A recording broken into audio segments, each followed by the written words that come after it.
చేసేది ఎవరు మీ ఇద్దరిలో ఎక్కువ రిలేషన్షిప్ లో లవ్ గా ఉండేది? మేమిద్దరమా? మా ఇద్దరిలో ఎవరు ఎక్కువ లవ్ గా ఉంటారు, లవ్ ఎక్స్ప్రెస్ చేస్తారు? నేనే అనుకుంటున్నా.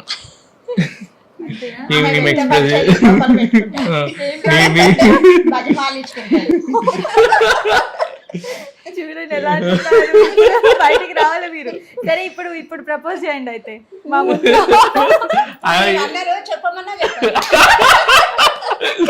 చెప్తుంది చెప్పండి అబ్బా, అంటే ఉమెన్స్ డే స్పెషల్ గా మీరు మీ ఆయనకి ప్రపోజ్ చేయండి. మీ ఆయన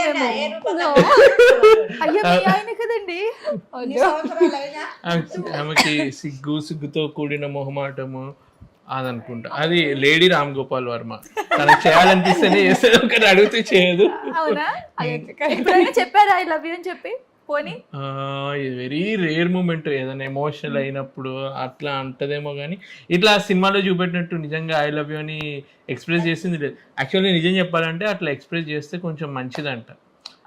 ఏవైనా భావాలు శృతి హాసన్ టైప్ లో, అల్లు అర్జున్ శృతి హాసన్ మూవీ ఏంటది, రేసు గుర్రం, అన్ని లోపల తను పెట్టుకుంటా చూడు, అలా ఉండడానికి ట్రై చేస్తుంది. అంటే తను పెరిగిన అట్మాస్ఫియర్ అలా అన్నమాట. సో చేంజ్ అవ్వలేదు. ఎన్ని ఇయర్స్ అయింది మ్యారేజ్ మీకు? 5 చేంజ్ అయింది. కోపం అనేది చాలా ఎక్కువ ఉంటది, అది మాత్రం బాగా ఎక్స్ప్రెస్ చేస్తుంది. అదొకటి ఎక్స్ప్రెస్ చేయడం. ఆమె అరిస్తే ఆ రోడ్ వరకే తినిపిస్తుంది కోపంలో. అసలు ఇప్పుడు మాట్లాడితేనే అసలు మాట్లాడతారా ఇంట్లో అని అనిపిస్తుంది చాలా. ఈ మధ్య మా పాపది కూడా గొంతు పెద్దదే. సరే అయితే మీరే ప్రపోజ్ చేయండి. తను ఎలాగో వచ్చారు కాబట్టి మీ వైఫ్ గురించి 2 words ఏమైనా మంచిగా చెప్పి ప్రపోజ్ చేయండి. అప్పుడన్నా రిప్లై ఇస్తారో లేదో చూద్దాం. వైఫ్ గురించా? యాక్చువల్గా మై వైఫ్ మై లైఫ్ అని ఒక కొటేషన్ తోటి స్టార్ట్ చేయవచ్చు. ఇందుకు నేను ఆడవాళ్ళ గురించి అయినా కానీ ఇట్లా డిఫెన్స్లో వర్క్ చేసే వాళ్ళ వైఫ్స్ గురించి నేను చెప్పేది ఏంటంటే, వాళ్ళంత బాగా స్ట్రాంగ్గా ఉన్నారు అని అంటే బ్యాక్ సపోర్ట్, ఫౌండేషన్, వాళ్ళ ఇంట్లో వాళ్ళ వైఫ్లు ఇంటిని మొత్తం కేర్ మంచి తీసుకుంటున్నారు కాబట్టి వాళ్ళు అక్కడ మంచిగా ఉంటారు. వాళ్ళని ఎక్కడైనా చూడండి, ఉట్టి డిఫెన్స్ అని కాదు, గల్ఫ్ కంట్రీలో వర్క్ చేస్తున్న వాళ్ళని చూడండి, వాళ్ళు ఒక్కసారి వెళ్తే 6-7 ఏళ్ళు అక్కడే ఉంటారు. అప్పుడప్పుడు వాళ్ళ పుట్టిన బిడ్డను కూడా ఒక 3-4 ఏళ్ళ వరకు చూడకుండా ఉండి సడన్గా, నేను అప్పుడప్పుడు వీడియోస్ పెడితే మిమ్మల్ని చూస్తే నాకు నేనే గుర్తొస్తున్నా, మీరు 6 నెలల తర్వాత చూసాను అంటున్నారు కదా, నేనైతే 3 ఏళ్ళ వరకు చూడలేదు అని అంటారు.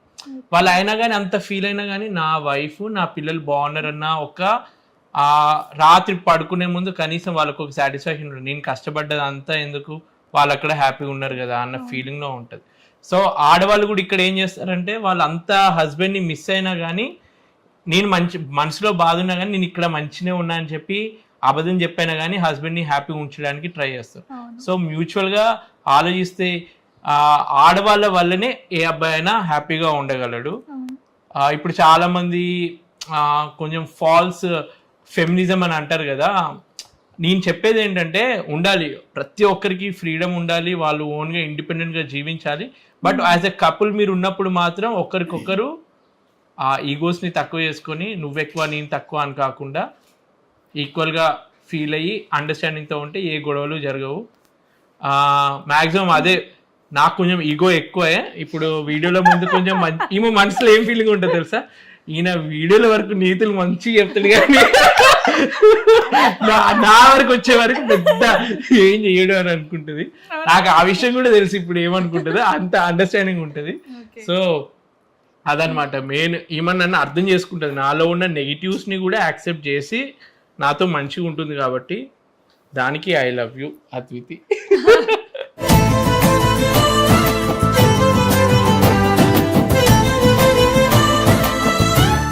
పాపం అండి, రిప్లై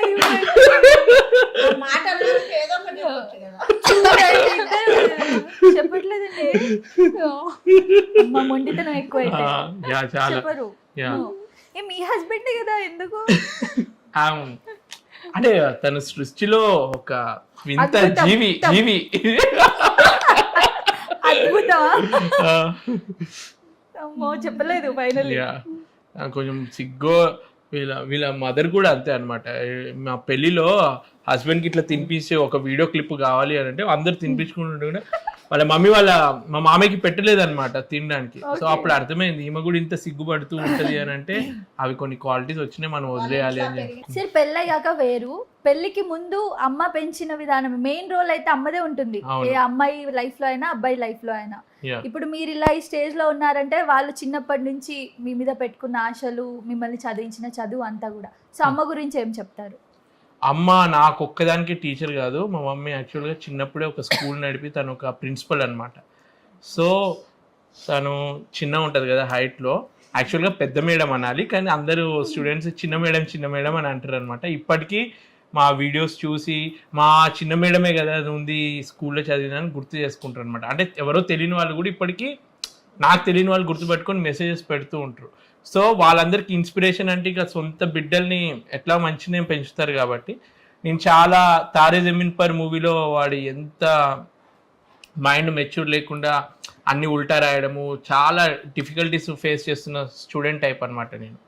నాకు 50కి 2 మార్క్స్ తెలుగులో అలా వచ్చేటోడిని. పొద్దున్నే 4కి లేపి నాకు ప్రాక్టీస్ చేయించి, అంత ప్రాక్టీస్ చేసినా మళ్ళీ 3 మార్క్స్ వచ్చేటి అంత.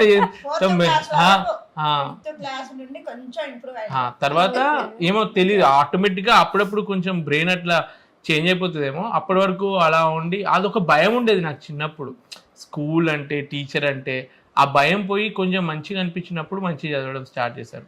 సో నాకు అట్లా చదువు పరంగా మమ్మీ బాగా పేషెన్స్ తోటి, చదవనే కాదు ప్రతి దాంట్లో ఏదైనా ఏది మంచి ఏది చెడు, ఇప్పుడు నేను ఏదైనా మంచి నీతి ఏదైనా చెప్తున్నాను ఎవరికైనా అంటే ఎప్పుడో ఒకప్పుడు నాకు మంచిగా వాళ్ళు పెంచిన విధానంతో ఇదంతా డిపెండ్ అయి ఉంటుంది. సో పెరిగిన విధానం కూడా ఇంట్లో. సో అమ్మ అయితే ఒక మాట అమ్మ గురించి. అమ్మ నా దృష్టిలో బెస్ట్ మామ్. డాడీ ఏం చేస్తుంటారు? మా డాడీ ఇప్పుడు బిజినెస్ చేస్తున్నారు. ఇంతకుముందు తను సింగరేణి కాలేజ్లో క్లర్క్గా చేసేది. శాలరీ ఎక్కువ ఉంటుంది అనుకుని వెళ్ళాను స్టార్టింగ్ లో, తర్వాత ఇంత రిస్క్ జాబ్ అని తెలిసిన తర్వాత ఎందుకు వచ్చాను ఈ ఫీల్డ్ లోకి అనిపించింది అని చెప్పేసి అన్నారు. ఎంత శాలరీ స్టార్టింగ్ లో మీది? నాది ఆ టైంకి మన ఇండియాలో ఎలా ఉండేదంటే సాఫ్ట్వేర్ కానీ బీపీఓలో ఏదైనా జాయిన్ అవుతే 20-30,000 వస్తుంది. నేను జాయిన్ అప్పుడు అది ఒక 75,000 పర్ మంత్ ఉండేది. సో స్టార్టింగ్ ఆఫ్ ఆ టైంలో అంత రావడము నాకు ఎక్కువ అనిపించింది అనమాట. సో ఇప్పుడంటే గూగుల్స్, నేను చదివే టైంకి ఇంత పెద్ద పెద్ద సాఫ్ట్వేర్ ప్లేస్మెంట్స్ జరిగి వాళ్ళకి క్రోర్స్ ఆఫ్ ప్యాకేజెస్ వచ్చినట్టు లేదు. మా టైంలో నేనేమనుకున్నా అంటే నేను చదివింది మెకానికల్, దాని తగ్గ జాబ్లో వెళ్దామని అనుకున్నా. ఇది నాకు ఎప్పుడంటే నేను ఫస్ట్ ఒక సాఫ్ట్వేర్ జాబ్లో సెలెక్ట్ అయ్యాను ఒక కంపెనీలో. వాళ్ళు 1 year వెయిట్ చేయి, వాళ్ళు 1 year వెయిట్ చేయి అనగానే నాకు బాగా మండింది అనమాట. నా లైఫ్లో 1 year వేస్ట్ అయిపోతుందా అని చెప్పి నేను ఈ గవర్నమెంట్ ఎగ్జామ్కి అప్లై చేసి ఇందులో సెలెక్ట్ అవగానే ఇది జాయిన్ అయిపోయాను అనమాట.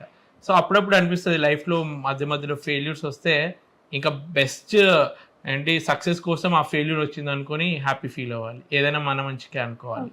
ఇప్పుడు ఎంత సార్ అంటే అడగొచ్చు అడగొద్దు తెలియద్దు, నా శాలరీ అట్ అన్ యావరేజ్ తీసుకుంటే 4.5 to 5 lakhs పర్ మంత్.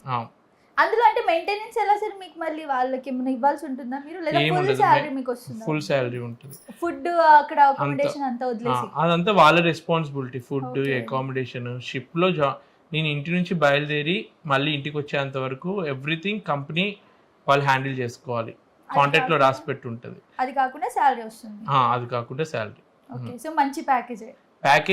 ఇప్పుడు లీవ్ లో ఉన్నప్పుడు, ఇప్పుడు 6 months ఇంట్లో ఉన్నాను అనుకో, ఏముండదు అనమాట. సో అందుకోసమే తినడానికి యూట్యూబ్ చేసుకొని నేను బతుకుతున్నాను.